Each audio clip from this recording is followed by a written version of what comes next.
मगाशी ओमराजेंनी जे काय प्रश्न मांडले, अंबादासनी जे मांडले, त्या प्रश्नाची उत्तरं दिल्यानंतर तुम्ही ठरवायचं खोटं कोण बोलतंय. मी तुम्हाला सांगितलं होतं त्यावेळेला, मी मुख्यमंत्री नव्हतो, की मी शेतकऱ्यांना कर्जमुक्त करून दाखवेन. दाखवलं होतं की नव्हतं? 10 रुपयामध्ये शिवभोजन देऊन दाखवलं की नाही दिलं?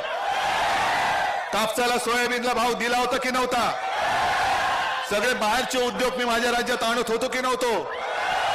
या सगळ्याचं उत्तर होय, नक्की.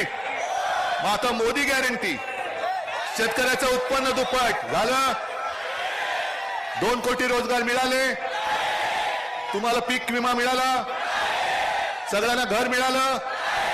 मग खोटं कोण बोलतोय?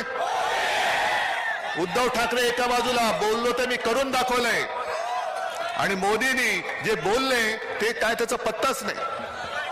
म्हणून मी त्यांना जे एक नाव ठेवलेलं आहे की मोदी सरकार नाही, हे गजनी सरकार आहे.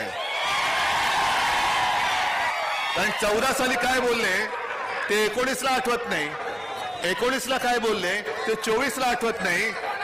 पण मोदीजी, तुम्हाला एक सांगतो, ही जी जनता आहे, ओमराजे तू जे म्हणाला की क्षुल्लक काम, अरे असेल, तुम्हाला इतर वेळेला क्षुल्लक वाटणारी माणसं आज यांच्या समोर तुम्ही का झुकतायत, का भीक मागताय मताची?